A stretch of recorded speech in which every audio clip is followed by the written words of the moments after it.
ಬಂಜಾರ ಸಂಸ್ಕೃತಿ ಮತ್ತು ಭಾಷಾ ಅಕಾಡೆಮಿ ಇವತ್ತು ನನ್ನ ಯೋಗ್ಯತೆಗೆ ಮೀರಿದಂತಹ ಅತ್ಯಂತ ಪ್ರೀತಿ ಗೌರವದ ಈ ಒಂದು ಕಾರ್ಯಕ್ರಮವನ್ನು ಏರ್ಪಾಡು ಮಾಡಿದೆ.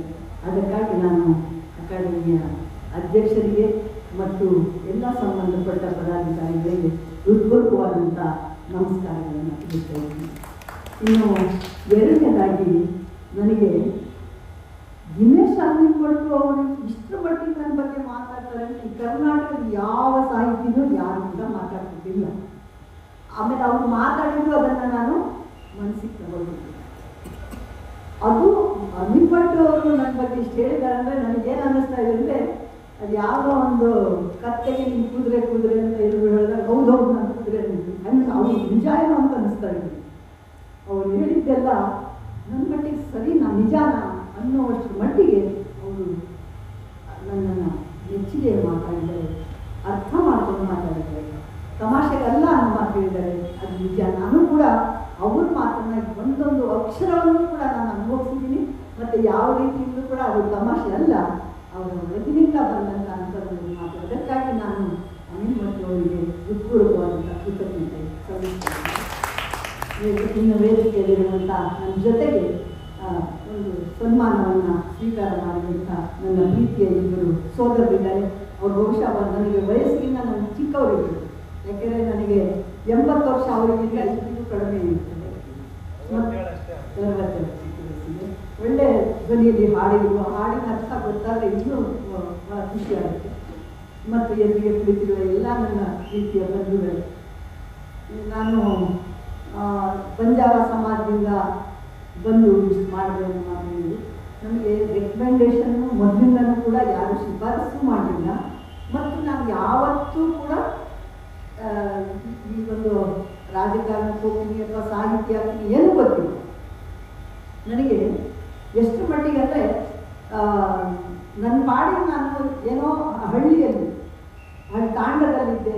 ಅಲ್ಲಿ ಸ್ಕೂಲ್ನಲ್ಲಿ ಒಂದು ನನಗೆ 2 ವರ್ಷ 3 ವರ್ಷ ಏನೋ ಆಗಿದ್ದೇನೋ, ನಮ್ಮ ಮನೆ ಹಿಂದೆ ಮನೆಯಲ್ಲಿ ಪುಟ್ಟ ನಾಯಕ ಒಂದು ಜಗಲಿ ಕಟ್ಟೆ ಮೇಲೆ ಒಬ್ಬ ಏಕೋಪಾಧ್ಯಾಯ ಶಾಲೆ ಶುರುವಾಯಿತು. ನಮ್ಮ ಅಜ್ಜಿ ನನಗೆ ಎತ್ಕೊಂಡೋರು, ಅಲ್ಲಿ ಎದುರಿಗೆ ಮನೆ 4 ಹೆಜ್ಜೆ. ಅಲ್ಲಿ ಹೋಗಿ, ಅಮ್ಮ ನಿಮ್ಮ ಮಗುಗೆ ಇನ್ನೂ 2-3 ತಿಂಗಳು ಬೇಕು, ಇಷ್ಟು ಬೇಗ ಸೇರ್ಸೋಕ್ಕಾಗಲ್ಲ ಅಂತ ಮೇಷ್ಟ್ರನ್ನು. ಅದಕ್ಕೆ ನಮ್ಮ ಅಜ್ಜಿ ಏನಂತೂ, ಅಪ್ಪ ಅಲ್ಲಿ ಆಡ್ಕೊಳ್ಳೋದು ಇಲ್ಲೇ ಆಡ್ಕೊಳ್ತಾ ಬಿಡಪ್ಪ, ಎಲ್ಲರ ಒಂದು ಆಡ್ಕೊಂಡಿದ್ವಿ ಅಂತ ಸ್ಕೂಲಲ್ಲಿ ಬಿಟ್ಟೋದು. ಹೆಸರು ಬರೆಸಲಿಲ್ಲ, ಎಂಥದಿಲ್ಲ. ಆ ಮೇಷ್ಟ್ರು ನನ್ನ ಹೆಸರು ತುಳಸಿ ಅನ್ನೋದನ್ನು ತುಚ್ಚಮ್ಮ ಅಂತ ಬರ್ಕೊಂಡು ಮತ್ತು ಹಂಗೇನೆ ಅಲ್ಲಿ ಕಲಿತೆ 4ನೇ ಕ್ಲಾಸ್ ಅಂತ. ಎಷ್ಟು ಮಟ್ಟಿಗೆ ಅಂದರೆ ಆ ಮೇಷ್ಟ್ರು ದಸ್ತಗೀರ್ ಖಾನ್ ಅಂತ ನನಗೆ ತುಂಬ ಇವತ್ತಿಗೂ ನೆನಪಿದೆ. ಆ ಚಿಕ್ಕ ವಯಸ್ಸಿನಲ್ಲಿ ಅವ್ರು ಹೇಳ್ಕೊಟ್ಟಿದ್ದು ಈ ಶುದ್ಧವಾದ ಉಚ್ಚಾರಣೆ ಹೇಗೆ ಮಾಡಬೇಕು, ಹೇಗೆ ಮಾತಾಡಬೇಕು ಅನ್ನುವಂಥದ್ದನ್ನು ನಮ್ಮಂಥ ಆ ನಮ್ಮಾಡಿ ಜನಗಳು ಕಲಿಯೋದು ತುಂಬ ಕಷ್ಟ ಇದೆ. ಆದರೆ ಆ ಮೇಷ್ಟ್ರು ಅಷ್ಟರ ಮಟ್ಟಿಗೆ ನಮಗೆ ಹೇಳ್ಕೊಡೋದು. ಅವರು ಕೂತ್ಕೊಂಡು ಅವ್ರ ಪುಸ್ತಕ ಇಟ್ಕೊಂಡು ಬರೀವ ಎಲ್ರೂ ಅಂತ ಹೇಳೋದು. ನನಗೆ ಈ ಕಡೆ ನಿಲ್ಸೋದು ನನಗೆ ಚೆನ್ನಾಗಿ ಕಾಣಿಸೋದು ಪುಸ್ತಕದಲ್ಲಿ. ಅದನ್ನು ನಾನು ಬರ್ಬಿಡ್ತಾ ಇದ್ದೆ, ಡಿಕ್ಟೇಷನ್ ಬರ್ಸೋದು. ಅದು ಬರೆದಾಗ ನೋಡ್ರು ಎಷ್ಟು ಚೆನ್ನಾಗಂದ್ರೆ ಒಂದು ತಕ್ಷಣ ತಪ್ಪಿಗೆ ನೋಡ್ರು ಅನ್ನೋದು ನಾನು ನೋಡ್ಕೊಂಡು ಬರೀತಿದ್ದೆ. ಆಮೇಲೆ ಓಹೋ ಇಷ್ಟೆಲ್ಲ ನಾನು ಹೊಗಳ್ತಾರೆ ಅಂದರೆ ನಾನು ನಿಜವಾಗ್ಲೂ ಬರೀಲೇಬೇಕು ಅಂತ ಅನಿಸ್ತೀನಿ. ಹಾಗಾಗಿ ಎಷ್ಟು ಮಟ್ಟಿಗೆ ನಾನು ಕಲಿತೆ ಅಂದರೆ ಯಾವ ಅಕ್ಷರನೂ ಕೂಡ ತಪ್ಪಿರ್ಲಾರ್ದೆ ಬರೆಯೋದು ಮತ್ತು ಓದೋದು. ನಮ್ಮ ತಂದೆ ಸಾಯಂಕಾಲ ಒಂದೇ ಒಂದು ಪುಸ್ತಕ ಇತ್ತು ನಮ್ಮಲ್ಲಿ, ಅದು ಮಹಾಭಾರತದ ಪುಸ್ತಕ. ಆ ಪುಸ್ತಕದಲ್ಲಿ ನಮ್ಮ ತಂದೆ ಸಾಯಂಕಾಲ 6 ಗಂಟೆ ಆದರೆ ಎತ್ತಿ ನೀರು ಮುಗಿಸಿ ಎಲ್ಲ ಮಾಡಿ ಒಂದು ಈಚದ ಚಾಪೆ ನಮ್ಮ ಮನೆಯಲ್ಲಿ ಹಾಸ್ಬಿಡೋದು, ದೊಡ್ಡ ಚಾಪೆಗಳು. ಆ ಚಾಪೆ ಮೇಲೆ ಊರಿನ ನಮ್ಮ ತಾಂಡದ ಜನ ಬಹಳಷ್ಟು ಜನ ಇಂಟ್ರೆಸ್ಟ್ ಇರೋದೆಲ್ಲ ಬಂದರು. ಒಂದು 20-30 ಜನ ಬರೋದು. ಎಲ್ರಿಗೂ ನಮ್ಮದೊಂದು ಅಂಗಡಿ ಇತ್ತು, ಅದು ಎಲೆ ಅಡಿಕೆಯೇ ಜಾಸ್ತಿ ಅದು. ಆ ಎಲೆ ಅಡಿಕೆ ಎಲ್ಲ ಕೊಡೋರು, ಅಂಗಡಿ ಅಂತ ಏನಿಲ್ಲ. ಅದು ಕೊಡೋಕ್ಕೆ ತಂದಿದ್ದಾರೆ, ನಮ್ಮ ರೀತಿ ಕೊಟ್ಟಾಗ ಎಲ್ಲರೂ ಎಲ್ಲರಿಗೆ ಹಾಕ್ಕೊಳ್ತಾ ಅದನ್ನು ಕೇಳೋದು. ನಮ್ಮ ತಂದೆ ಓದಿದ್ದು 4ನೇ ಕ್ಲಾಸನ್ನು ಓದಿದ್ದು, ಬಹಳ ಕಷ್ಟಪಟ್ಟು ಓದಿದ್ದು. ಆಮೇಲೆ ನಾನು ಯಾವಾಗ 4ನೇ 5ನೇ ಕ್ಲಾಸಿಗೆ ಬಂದರೆ, ಮಗ ನೀನೇ ಓದು ಅಂತ ಒಂದು ಸಾರಿ ಓದಿಸಿದಾಗ ಚೆನ್ನಾಗಿ ಓದ್ತಿದ್ದಲ್ವ, ನಿಮ್ಗಿಂತ ನಿಮ್ಮ ಮಗಳೇ ಚೆನ್ನಾಗಿ ಓದುತ್ತೆ ಕೊಡೆಯ ಹಂಗಾಗಿ ನಾನು ಅದನ್ನು ಓದುವಾಗ ಬಹುಶಃ ಇನ್ನೂ ಒಂದಿಷ್ಟು ಇಂಪ್ರೂವ್ ಆಯಿತು ಅಂತ ಅನಿಸ್ತು.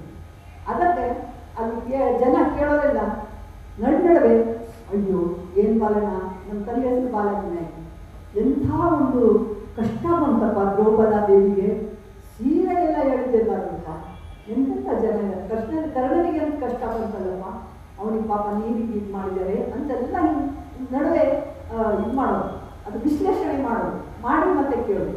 ಆ ರೀತಿಯಾಗಿ ಇದ್ದಂಥದ್ದು 4-5ನೇ ಕ್ಲಾಸಿಗೆ ನಮ್ಮ ಸೋದರ ಮಾವ ದಫೇದಾರರಿದ್ರು, ಅವ್ರು ಕರ್ಕೊಂಡು ಹೋದ್ರು ಮೂಗೂರಿಗೆ.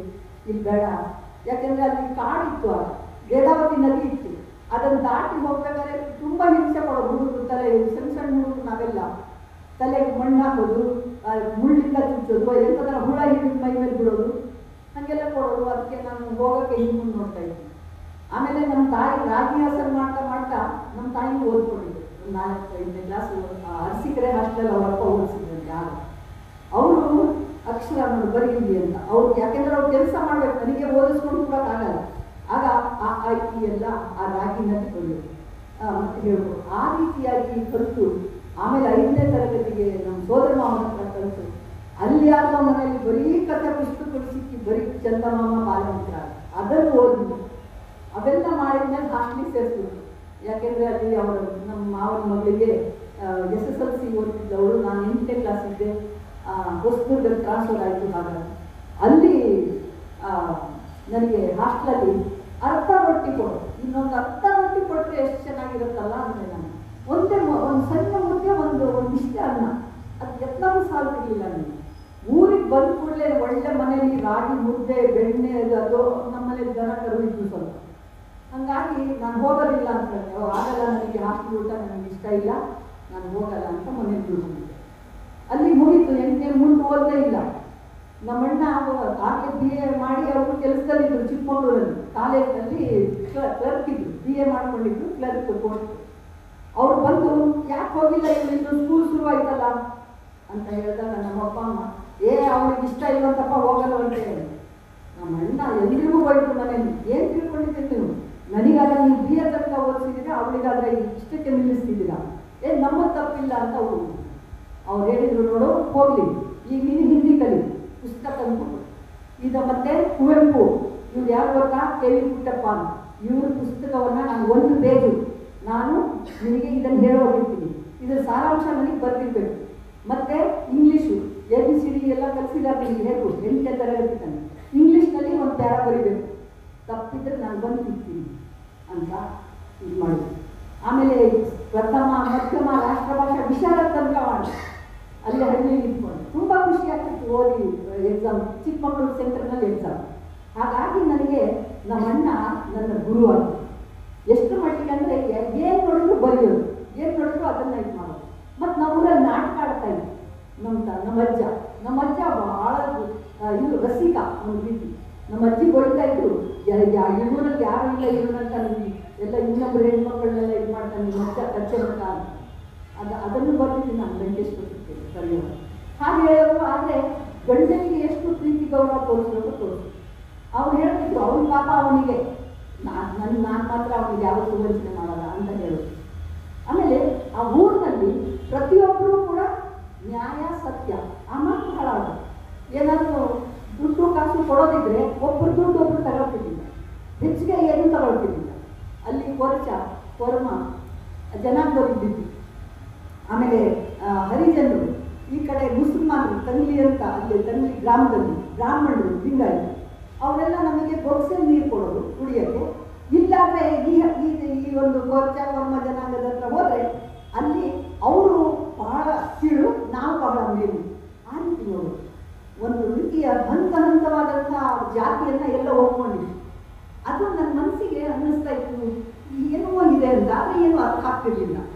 ಆಮೇಲೆ ಒಂದ್ಸಾರಿ ಈ 500 ಅಂತ ಬರೋದು, ಆ 500 ಅಂತ ಬರೋ ಮನುಷ್ಯ ಒಂದು ಜೋಳ ಹಿಡ್ಕೊಂಬರೋನು, ಜೋಳ ಎಲ್ಲ ರಾಗಿ ಜೋಳ ಏನು ಬೆಳೀತೀಗ ಅದು ಹಾಕಬೇಕು ಅವನು ಇದಕ್ಕೆ, ಅದು ನಮ್ಮ ತಾಯಿ ಮರದಲ್ಲಿ ಹಾಕಬೇಕು ಮತ್ತು ತಲೆ ಮೇಲೆ ಸೆರೆ ಹೊತ್ಕೊಂಡು ಹಾಕಬೇಕು.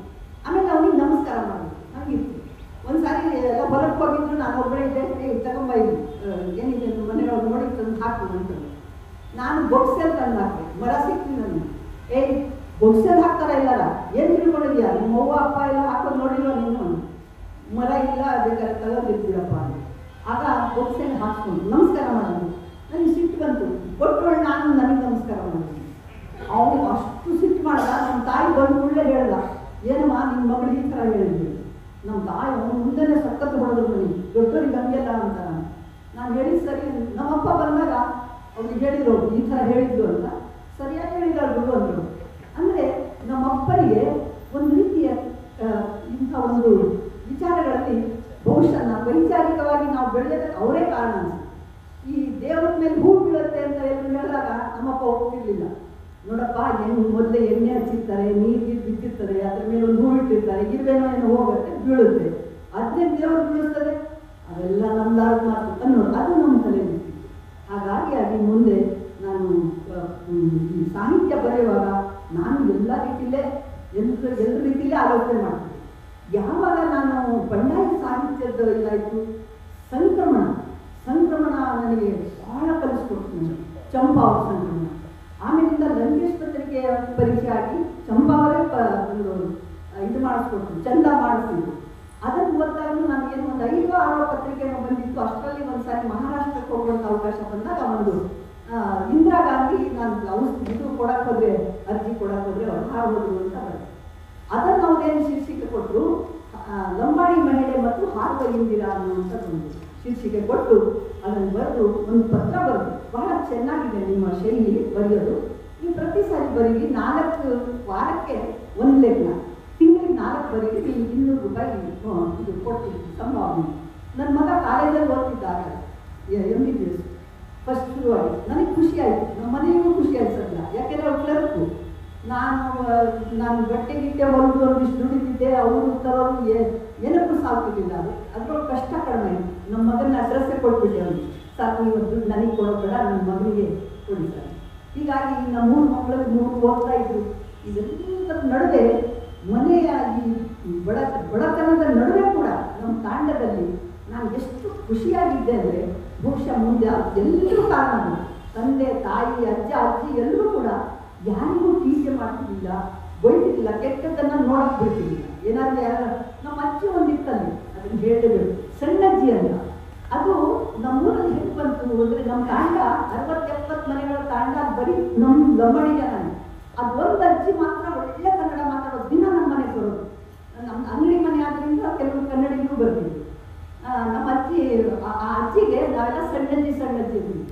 ಅಜ್ಜಿ ಬೈಬೇಕಾದ್ರೆ ಎಷ್ಟು ಮಟ್ಟಿಗೆ ಬೈಯೋದಂದ್ರೆ, ತನ್ನ ಹೊಲದಲ್ಲಿ ಯಾವ ಥರ ದನ ಬಿಟ್ಟರು ಅಂದರೆ, ನಿನ್ನ ಮನೆ ಹಾಳಾಗ, ನಿನ್ನ ಬಾಗಿಲಿಗೆ ಮುಳ್ಳೆಳಿಯ, ನಿನ್ನ ಕಾರ್ಯ ಮೂಡಿಸ, ನಿನ್ನ ಕಣಗಲು ಮೂಡಿಸ, ಈ ರೀತಿ ನಿಮ್ಮ ದೀಪಕ್ಕೆ ದಿಕ್ಕಿಲ್ಲದಾಗ ಅನ್ನೋ ಮಾತು. ಅದು ಬೇಚಿರಾಗ ಅಂದರೆ ಬೆಳಗ್ಗೆ ಇಲ್ಲದಂಥ ತಾಂಡ. ಈಗಲೂ ಕೂಡ ಬರೆಯುವಾಗ ಸರ್ಕಾರದಲ್ಲಿ ಎಷ್ಟು ಜನವಸತಿ ಮತ್ತು ಬೇಚಿರಾಗ ಹಳ್ಳಿಗಳು, ಅಂಥ ಶಬ್ದಗಳೆಲ್ಲ ಅಜ್ಜಿ ಬೈತಾ ಇತ್ತು. ಆ ಬೈದು ಮತ್ತು ಮಾತಾಡುವಾಗ ಬಹಳ ನುಡಿಮುಚ್ಚಗಳನ್ನು ಮಾತಾಡೋದು ಕನ್ನಡದಲ್ಲಿ. ನಮ್ಮ ಅಜ್ಜ ಬೇರೆ ಕನ್ನಡನೇ ಮಾತಾಡೋದು, ಯಾಕೆಂದರೆ ಅವರು ಕಾರ್ಪೆಂಟರ್ ಕೆಲಸ ಮಾಡ್ತಿದ್ರು, ಆಗೆಲ್ಲ ಕಲಿತು. ಅವ್ರು ಯಾವತ್ತೂ ಬೇಸಾಯಗಳಿಲ್ಲ. ನಮ್ಮಪ್ಪನೇ ಚೆನ್ನಾಗಿ ಉಳುಮೆ ಮಾಡಿ ಬಿಟ್ಟು ಬೆಳೀತಿದ್ರು. ಈ ರೀತಿಯ ಒಂದು ವಾತಾವರಣದಿಂದ ನಾನು ಪಟ್ಟಣಕ್ಕೆ ಹೋದೆ, ಅಲ್ಲಿದ್ದಾದೆ. ಆಮೇಲೆ ನನಗೆ ಮದುವೆ ಆಯಿತು. ಮದುವೆ ಆದಮೇಲೆ ನನ್ನ ಟರ್ನ್ ಹೇಳ್ತಾ ಹೋಗ್ತಂದರೆ, ನಮ್ಮ ಮನೆಯವರು ಒಂದು ರೀತಿ ಬಹಳ ಖುಷಿ ಅವರಿಗೆ, ಏನೋ ವಿದ್ಯಾವಂತರ ಮನೆ, ನಾವೆಲ್ಲ ಬಹಳ ಕಡಿಮೆ ಓದಿರೋರು. ಆದರೂ ಆ ತಿಪ್ಪಾಪುರ ತಾಂಡ ಅಂತ, ಅದು ನಮ್ಮ ಲಂಬಾಣಿ ತಾಂಡನೇ. ಆದರೆ ನಾನೇನು ಅಂದ್ಕೊಂಡಿದ್ದೆ, ನಮ್ಮ ತಾಂಡನೇ ಬಹಳ ಕೆಳಮಟ್ಟದಲ್ಲಿರೋದು ಅಂತ. ಅಲ್ಲಿ ಹೋದರೆ ಅವ್ರ ತಟ್ಟೆ ಪಾತ್ರೆ ಇದೇ ಇಲ್ಲ, ಅಲ್ಯೂಮಿನಿಯಂ ತಟ್ಟೆ ಕೂಡ ಇಲ್ಲ, ಮಣ್ಣಿನ ತಟ್ಟೆನಲ್ಲಿ ಊಟ ಮಾಡ್ತಾ ಇದ್ದಾರೆ. ಎಲ್ಲ ಮುದ್ದೆ, ರಾಗಿ ಮುದ್ದೆನೆ, ಬೇರೆ ಏನಿಲ್ಲ, ಮತ್ತು ತುಪ್ಪ ಚೆನ್ನಾಗಿ ಗಂಗರು ಸಾಕಿದ್ರು. ಆ ತುಪ್ಪ ಮಾರೋದು ಗೊತ್ತಿಲ್ಲ ಅವರಿಗೆ, ಮೊಸರು ಕಡಿಯೋದು, ಮೊಸರು ಮಜ್ಜಿಗೆ ತುಪ್ಪ ತಿನ್ನೋದು. ಮತ್ತು ಅದನ್ನು ಹಾಕೊಂಡು ಮುದ್ದೆ ಮೇಲೆ ಇಷ್ಟಿಷ್ಟು ತುಪ್ಪ ಹಾಕೋರು, ಏನಿದು ವಿಚಿತ್ರ ಅಂತ. ಆಮೇಲೆ ಕೆಳಗೆ ಮಲಗಿಬಿಡೋರು, ಏನು ಹಾಸ್ಕೋದೇ ಇಲ್ಲ. ಮತ್ತು ನಿಕ್ಕಗಳೇ ಇಲ್ಲ ಅವರಿಗೆ, ಬರೀ ಲಂಗೋಟಿ. ಅಯ್ಯೋ ಇದೇನಪ್ಪ ಇದು ಇಂಥ. ನಮ್ಮ ತಾಯಿ ತಂದೆ ಎಲ್ಲ ಹೋಗಿ ನೋಡಿದಾಗ ಅವರೆಲ್ಲ ನಿಕ್ಕರ್ ಹಾಕೊಂಡಿದ್ರು, ಅದಕ್ಕೆ ಅವ್ರು ಒಪ್ಕೊಂಡಿದ್ರು. ಆಮೇಲೆ ಆ ಥರ ಇತ್ತು ಅಂದರೆ ಅಷ್ಟು ಹಿಂದುಳಿದಿದ್ದ ಇದು. ಆಮೇಲೆ ನಮ್ಮ ಮನೆಯವ್ರು ಒಬ್ಬರು ಅದು ಹೆಂಗೆ ಪಾಪ ನಾರಾಯಣ ನಾಯ್ಕ ಅಂತ ಒಬ್ಬರು ಹಾಸ್ಟೆಲ್ ಮಾಡಿದ್ದು, ಅದರಲ್ಲಿ ಒಂದು 8-10 ಜನ ಹುಡುಗರು ಕಲ್ತಿದ್ದಾರೆ. ಆ ಕಲ್ತಂಥ ಹುಡುಗರಲ್ಲಿ ನಮ್ಮ ಮನೆಯವರು, ಅವ್ರು SSLC ಕಲಿತು ದೊಡ್ಡ ಇದು ಅದನ್ನು ನಮ್ಮ ಅಪ್ಪ ಅಣ್ಣ ಎಲ್ಲ ಒಪ್ಪಿ ಮದುವೆ ಮಾಡ್ತಾರೆ. ಹಾಗಾಗಿ ನಾನು ಅಷ್ಟರಲ್ಲಿ ನಾನು ಮಿಷಿನ್ ಕಲಿತೆ, ಹಿಂದಿ ಕಲಿತೆ. ಮದುವೆ ಮಾಡೋದು ಎಲ್ಲರೂ ನಮ್ಮ ಅಪ್ಪನಿಗೆ ಹೇಳೋರು, ಏನು ಮದುವೆನೇ ಮಾಡೋದು, ಹುಡುಗಿ 18 ವರ್ಷ ಆಗಿತ್ತು ನನಗೆ ಮದುವೆ ಆದಾಗ, ಒಂದು 20-30 ವರ್ಷ ಆಗ್ಬಿಡ್ತೇನೋ ಅನ್ನೋ ಥರದಲ್ಲಿ ಮಾತಾಡೋರು ಹೇಳಿ. ಆದರೂ ನಮ್ಮಪ್ಪ ಇಲ್ಲ, ಏನು ಆಗಲ್ಲ, ನೀನು ಮಾಡ್ತೀನಿ ಮದುವೆ, ಅಲ್ಲಿ ತನಕ ಕಲೀಲಿಯಲ್ಲ ಅನ್ನೋವಂಥ ಮನಸ್ಥಿತಿ ಇತ್ತು. ಹೀಗಾಗಿ ಮುಂದೆ ನಮ್ಮ ಮನೆಯವರು ಅದನ್ನು ಮುಂದುವರಿಸಿದ್ರು. ಸಾಹಿತ್ಯದಲ್ಲಿ ಮುಂದುವರೋದಕ್ಕೆ ಕಾರಣಗಳು ಏನೆಲ್ಲ ಮಾಡ್ಬೋದು ಅದಕ್ಕೆಲ್ಲ ಇದು ಮಾಡಿದ್ರು. ಮತ್ತು ಒಂದ್ಸಾರಿ ಇಸ್ಪೆಟ್ ಆಡೋ ಚಟ ಇದ್ದಾಗ ನಾನು ಹೇಳಿದೆ, ಇಸ್ಪೆಟ್ ನೀವು ಆಡ್ತೀರ, ನಮ್ಮ ತಾಯಿಗೆ ನಮ್ಮ ತಂದೆಗೆಲ್ಲ ಹೇಳ್ತೀನಿ, ನಾನು ಊರಿಗೆ ಹೋಗ್ತೀನಿ. ಊರಿಗೆ ಹೋದಾಗ ಹೇಳಿದೆ ನಮ್ಮ ತಾಯಿಗೆ, ಅಮ್ಮ ಇಸ್ಪೆಟ್ ಆಡ್ತಾರೆ, ನನಗೆ ಇಷ್ಟ ಆಗಲ್ಲ, ಹಂಗೆಲ್ಲ ಹೇಳ್ಬೇಡ, ಇವತ್ತೆಲ್ಲ ನಾಳೆ ತಿದ್ದುಕೊಳ್ತಾರೆ, ನೀನು ಏನಾರ ನಮ್ಮ ಮನೆಗೆ ಬಂದು ಮಾತ್ರ ಇರಬಾರ್ದು, ನೀನು ಅಲ್ಲಿ ಇದೆಯಾ ಅಲ್ಲಿ ತಿದ್ದುಕೋಬೇಕು ಅನ್ನೋ ಮಾತು ಹೇಳಿದ್ರು. ಅವತ್ತಿಂದ ನಾನು ಯಾವತ್ತೂ ತವ್ರ ಮನೆ ಮಾತಾಡಲಿಲ್ಲ. ಆಮೇಲೆ ಅವ್ರ ಮೇಲೆ ಮನಸ್ಸಲ್ಲಿ ಇದ್ದು ಕುಣಿತಾ ಇತ್ತು. ಬರ್ದೆ ಇಸ್ಪೆಟ್ ಅದೆಲ್ಲ ಆಡ್ತಾರಂದಕ್ಕೆ ಅದು ಬೈದಾಗ ಏನಂದರೆ, ನೋಡೋ ನೀನು 3 ಕಾಸಿನ ಹೆಣ್ಣು, ನಾನು ತಂದ ಹೆಣ್ಣು, ನೀನು ಸುಮ್ಮನೆ ನಾನು ಸಂಬಳ ತರ್ತೀನಿ, ತಂದಿದ್ದನ್ನು ಮಾಡಾಕಬೇಕು, ತಿನ್ನಬೇಕು, ಸುಮ್ಮನೆ ಇರಬೇಕು, ಏನು ಹೆಚ್ಚು ಮಾತಾಡಬಾರ್ದು ಅಂತಂದ್ರು ನನಗೆ. ಈಗ ನಮ್ಮ ತಾಯಿ ತಂದೆ ಎಲ್ಲ ನೀನು ಏನು ಚಾಡಿ ಹೇಳ್ಬೇಡಾಗಿದ್ರಲ್ಲ, ಆಗ ನಾನೇನು ಮಾಡಿದೆ, ಅದನ್ನು ಬರೆದು 3 ಕಾಸಿನ ಹೆಣ್ಣು ಅಂತಲೇ ಅದಕ್ಕೆ ಹೆಸರು ಕೊಡು. ನಮ್ಮ ಮನೇಲಿ ಅದನ್ನು ನೋಡಿ ಎಲ್ಲರಿಗೂ ನೋಡ್ರಿ ಮನೆ ಮೇಲೆ ಬರೆದಿದ್ದಾರೆ ಅಂತ ಖುಷಿ ತೋರಿಸ್ತಾರೆ. ನನಗೆ ಆಶ್ಚರ್ಯ ಆಯಿತು, ನನಗೆ ಬೈದಾರೇನೋ, ಏನಾರ ಬೈಲಿ, ನನ್ನ ಮನೇಲಿ ನನ್ನ ಮನಸ್ಸಿನಲ್ಲಿ ಇರೋದಂತೂ ಹೊರಗೆ ಬರಲಿ ಅಂತ ನಾನು ಬರೆದೆ. ನಮ್ಮ ಮನೇಲಿ ಬರೀತಾರೆ ಅಂತ ಅವ್ರು ದೊಡ್ಡ ಸಾಹಿತ್ಯ ಅನ್ನೋ ಥರ ತಿಳಿಸ್ಬಿಟ್ರೆ ಎಲ್ಲ. ಆ ರೀತಿಯಿಂದ ನಾನು ಬರವಣಿಗೆ ಶುರು ಮಾಡಿದೆ, ಜಾನಪದ ಕಥೆಗಳು ಬರೆದೆ. ಆಮೇಲೆ ನನಗೆ ಅನ್ನಿಸ್ತು ಬರ್ತಾ ಈ ಎಲ್ಲ ಈ ಸಂಕ್ರಮಣ ಆಗಿದ್ದು ಎಲ್ಲ ಓದಿದ್ಮೇಲೆ ಮಾಡಿದ್ಮೇಲೆ ನಾನು ಆಲೋಚನೆ ಮಾಡ್ತಿರೋದನ್ನ ದಿಕ್ಕು ಬೇರೆನೇ ಇದೆ. ಇದನ್ನು ಆಲೋಚನೆ ಮಾಡೋ ರೀತಿ ಬೇರೆ ರೀತಿ ಆಲೋಚನೆ ಮಾಡಬೇಕಾಗಿದೆ. ಗ್ರಹಿಸುವಿಕೆ, ಆ ಗ್ರಹಿಸುವಿಕೆಯಲ್ಲಿ ತಪ್ಪಿದೆ. ಎಲ್ಲರೂ ಸೂರ್ಯ ಹುಟ್ಟ ಅಂತಾರೆ. ಯಾಕೆ ಸೂರ್ಯ ಹುಟ್ಟಾನೆ? ಸೂರ್ಯ ಹುಟ್ಟಲ್ವಲ್ಲ, ಸೂರ್ಯ ಒಂದೇ ಕಡೆ ಇರ್ತಾನೆ, ಭೂಮಿ ತಾನೇ ತಿರ್ಗೋದು, ನಾವು ಭೂಮಿ ತಿರ್ಗತ್ತೆ ಅಂತ ಹೇಳೋದೇ ಇಲ್ವಲ್ಲ ಅಂತ ನಮ್ದು ಆ ಥರದ ಆಲೋಚನೆ. ಅದಕ್ಕೆ ಈಗ ಎಲ್ಲರೂ ಕೂಡ ಬಯಸ್ಬೋದು. ಮೊನ್ನೆ ಶಿವನ ವಿಷಯ ಹೇಳಿ ಆ ಧರೆಗೆ ದೊಡ್ಡವರು ಸಂದರ್ಭದಲ್ಲಿ ನಾನೇನು ಹೇಳಿದೆ, ಮನುಷ್ಯರಷ್ಟೇ ರೇಗೋದು, ಮಗನ ತಲೆ ಕಳೆಯೋದು, ಮತ್ತೊಂದು ಮಾಡೋದು, ದೇವರುಗಳನ್ನು ಮಾಡಲ್ಲ. ಶಿವ ಅನ್ನೋವಂಥ ಬೇರೆ ಇರ್ಬೋದೇನೋ, ಇವರು ತಲೆ ಕಳೆದು ಆನೆ ತಲೆ ಜೋಡಿಸೋದು ಅಂತ ನಾವು ಅದನ್ನು ಸಾಂಕೇತಿಕವಾಗಿ ತಗೋಬೇಕಷ್ಟೇ, ಅದು ಸತ್ಯ ಅಲ್ಲ ಅನ್ನೋ ಮಾತು ಹೇಳಿದಾಗ ಅದು ಬಹಳ ಜನಕ್ಕೆ ಬೇಜಾರಾಯಿತು. ಈ ದೇವರೇ ಇಲ್ಲ ಅಂತ ಹೇಳೋದು ಅಂತ ನಾನು ಆ ಥರ ಹೇಳಲಿಲ್ಲ. ಈಗಲೂ ಕೂಡ ನಾನು ಅದಕ್ಕೆ ಬದಲಾಗಿದ್ದೀನಿ.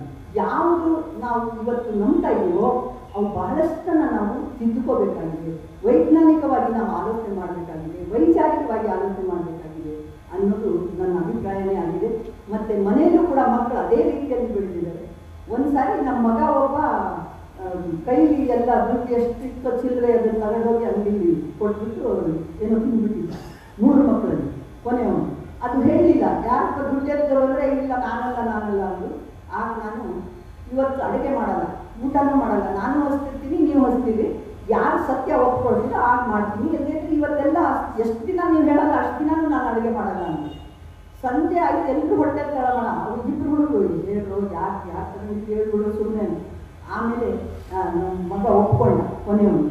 ಏನು ಮಾಡಬೇಕು, ನಾನು ಜಿಲೇಬಿ ಇಷ್ಟ ತಗೊಂಡು ತಿಂದೆ, ಸರಿ ಅಂತೇಳಿ ಇದು ಮಾಡಿ. ಆ ರೀತಿಯಲ್ಲಿ ನಾವು ಮಕ್ಕಳನ್ನು ನೋಡಿಕೊಂಡಾಗ ಅವ್ರು ಯಾರೂ ಕೂಡ ಹಿಂಸೆಗೆ ಮುಂದಾಗಿಲ್ಲ. ಇವತ್ತಿಗೂ ಕೂಡ ರಾಜಕೀಯಕ್ಕೂ ಬರಲ್ಲ ಅವರು. ನಾನು ಕೂಡ ರಾಜಕೀಯ ಅಂದರೆ ತುಂಬ ಹೇಗೆ ಮಾಡ್ತಿದ್ದೆ. ಆದರೆ ಲಂಕೇಶ್ ಪತ್ರಿಕೆಯಲ್ಲಿ ಬರೆಯೋಕ್ಕೆ ಶುರು ಮಾಡಿದ್ಮೇಲೆ ಅವ್ರದ್ದೆಲ್ಲ ವಿಚಾರಗಳು ಬಂದಾಗ ಒಳ್ಳೆಯವರು ಇದ್ರು, ಕೆಟ್ಟವರು ಎಂತೆಂಥವ್ರಿದ್ರು. ನಜೀರ್ ಸಾಹೇಬರು ನನಗೆ MLC ಆಗ್ಬೇಕಾದ್ರೆ ಅವರು ಕಾರಣರಾದರು.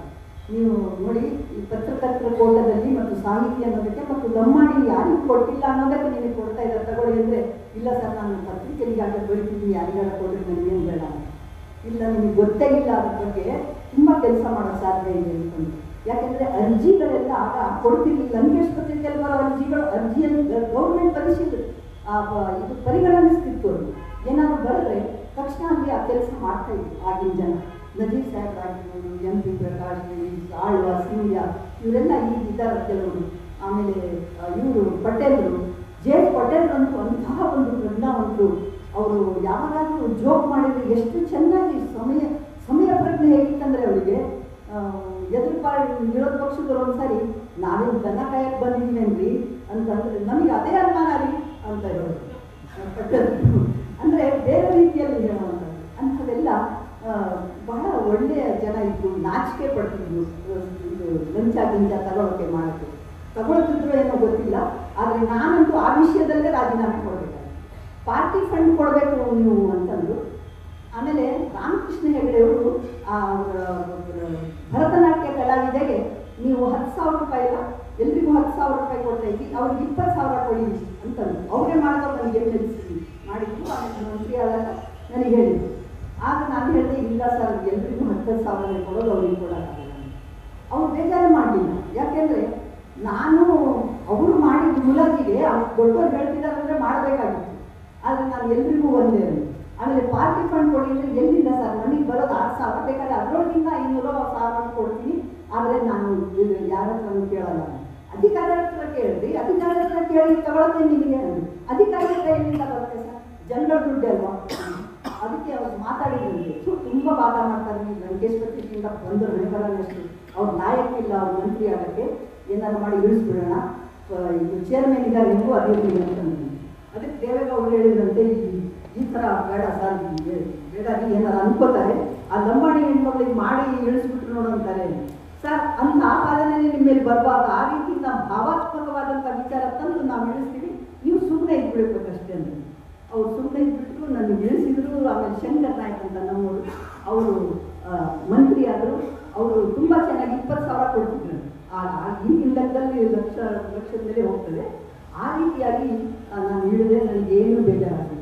ಯಾಕೆಂದರೆ ನನಗೆ ಖುಷಿ ಆಯಿತು ಒಂದು ರೀತಿ. ಸದ್ಯ ಎಲ್ಲ ಕಾಟದಿಂದ ಮುಖ್ಯವಾಗಿ ಬರೆಯೋಕ್ಕಾಗ ಅನುಕೂಲ ಆಗಿ ಬಿಡೋಕ್ಕಾಗ್ತದೆ. ಹಾಗಾಗಿ ನನಗೆ ಇವತ್ತಿಗೂ ಕೂಡ ಯಾವುದಾದ್ರೂ ವಿಷಯ ಇದೆ, ನನಗೆ ಉಮೇಶ್ ಅವ್ರು ಹೇಳ್ತಾ ಇದ್ದರು, ನನಗೆ ಯಾಕೆ ಹೇಳ್ತೀನಿ ಅಂದರೆ ಅದು ನನಗೆ ಸರಿ ಅನ್ನಿಸ್ತಾ ಇದೆ. ಈಗ ನೋಡಿ, ಈ ಗಣೇಶ ಅನ್ನೋದು ಜ್ಞಾನ, ಅದಕ್ಕೆ ನೀವು ಗಣೇಶ ಮಾಡಿ ನೀರಿಗೆ ಹಾಕ್ತಿರಲ್ಲ, ನೀರಿಗೆ ಹಾಕಿದ್ರೆ ಅದು ಎಲ್ಲ ಇದಾಗಲ್ವ, ಮುದ್ದೆ ಆಗಿ ಅದೆಲ್ಲ ಒಳಗಡೆ ಹೂಳು ತುಂಬಿ ಹಾಳಾಗುತ್ತಲ್ಲ ಅನ್ನೋ ಮಾತು ಹೇಳ್ತೀವಿ. ಅಂಥವು ಬೇರೆ ಬೇರೆ ಸಾಕಷ್ಟು ಸಾವಿರಾರು ವಿಷಯಗಳಿದ್ದಾವೆ. ಆ ಸಾವಿರಾರು ವಿಷಯಗಳಲ್ಲಿ ಕೆಲವು ಬಹಳ ಜನ ತೊಂದರೆ ಕೊಡೋದು. ಈ ದೆವ್ವ ಮತ್ತು ದೇವರು ಈ ವಿಷಯದಲ್ಲಿ ಶೋಷಣೆಗೊಳಗಾಗೋರು ಬಹಳ, ಲಾಭ ಪಡೆಯೋರು ಕಡಿಮೆ. ಇನ್ನೊಂದು ಮಾತು ಹೇಳಿ ಮುಗಿಸ್ತೀನಿ, ಬಹಳ ಲೇಟ್ ಮಾಡ್ತಾ ಇದ್ದೀನಿ. ಈ ಒಂದು ನಮ್ಮೂರಿನಲ್ಲಿ ನಾವು ಗೋಡಿ ಅಂದರೆ ಅತ್ತಿಗೆ ಅಂತ, ರಾಮಿಬಾಯಿ ಅಂತ, ಆಕೆಗೆ ದೆವ್ವ ಬರ್ತಾಯಿತ್ತು ಮೈನು. ಅದನ್ನು ಯಾಕೆ ಬಿಡಿಸೋದಂದ್ರೆ ನಮ್ಮಪ್ಪನ ಹತ್ರನೇ ಬರೋದು, ಬಾಲೇನ ದೆವ್ವ ಬಂದಿತ್ತು ನೋಡಪ್ಪ. ನಮ್ಮಪ್ಪ ಒಂದು ದೇವಿನ ಹೆಸರು ಮುಡ್ಕೊಂಡು ಅವ್ರು ಹೇಳಿದ ಕೂಡಲೇ ಹೋಗಿ, ಏನು ಬಂದೆ, ಯಾಕೆ ನೀವು ಅಂದರೆ, ನಾನು ಬರೋಣ ರಾಮಪ್ಪ ಅಲ್ವಾ ಅಂತ ಹೇಳೋದು. ಅವ್ರು ಸತ್ತೋಗಿದ್ದು ಒಬ್ಬ ಹೆಣ್ಮಗಳು, ಆ ಸತ್ತೋಳು ನನ್ನ ಮೈನಲ್ಲಿ ಬಂದಿದ್ದಾಳೆ ಅನ್ನೋದಕ್ಕೆ ಅವ್ರು ಹೇಳೋದು. ಮತ್ತು ಏನು ಬೇಕು ನಿನಗೆ ಅಂತ, ನನಗೆ ಮೊಸರನ್ನ ಬೇಕು ಅಂತ ಹೇಳೋದು. ತಂದು ಹಾಕಿರುವ ಮೊಸರನ್ನ ನೆಲದ ಮೇಲೆ ಒಂದಿಷ್ಟು ಅನ್ನ ಸುಟ್ಟು ಮೊಸರು ಹಾಕೋದು. ಯಾಕೆಂದ್ರೆ ನಮ್ಮಲ್ಲಿ ದನಕರುಗಳು ಇದ್ದು ಏನು ಈ ಹೋಗಿ ನಂದಿನಿ ಹಾಲು ತರೋದು ಬೇಕಾಗಿರಲಿಲ್ಲ. ಆ ಮೊಸರು ಹಾಕಿದ ಕೂಡಲೇ ಆ ಅಮ್ಮ ಬಾಯಿಂದ ಅಂಗದ ಮಲಕೊಂಡು ಮಕಾಡಿಯಾಗಿ ಮಲಕೊಂಡು ಅನ್ನ ಎಲ್ಲ ತಿಂದು ಅಷ್ಟು ದೂರ ಒಳಗಳು ಹೋದ ಕೂಡಲೇ ನಮ್ಮ ತಂದೆ ಅದು ಹೋಗಿ ಇನ್ನೊಂದೆರಡು ಏಟ್ ಹೊಡೆದು ನಡಿ ಇನ್ನು ಅಂದಾಗ ಅವ್ರ ತಲೆ ಹೋಯ್ತು ದೆವ್ವ ಅಂತ.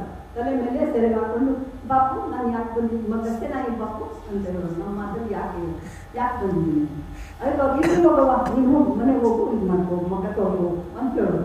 ಅಂದರೆ ದೆವ್ವ ಬಿಡ್ತೀನಿ ಪಾಪ ಅಂತ. ಅದು ಎಷ್ಟು ಹಾಗೆ ನಡೀತಾ ಇತ್ತು. ನಾನು ಮದುವೆ ಆಗಿ ಮತ್ತೆ ಸಾಹಿತ್ಯವನ್ನು ಕೆಲವು ಬರೆದು ಬಂಡಾಯ ಸಾಹಿತ್ಯದ ಒಂದು ಗಟ್ಟಿ ಕಾಲು ಊರಿದ ಮೇಲೆ ನನಗೆ ಅನ್ನಿಸ್ತು, ಆ ಅಮ್ಮ ಯಾಕೆ ದೆವ್ವ ಬರ್ತಾ ಇತ್ತು, ಹಾಗಾದ್ರೆ ದೆವ್ವ ಇದೆಯಾ ಅವಳಿಗೆ ಕೇಳಬೇಕು. ನಿಮಗೂ ನಮ್ಮೂರಲ್ಲೇ ಪಕ್ಕದ ಮನೇಲೇ ಇದ್ದಾರೆ.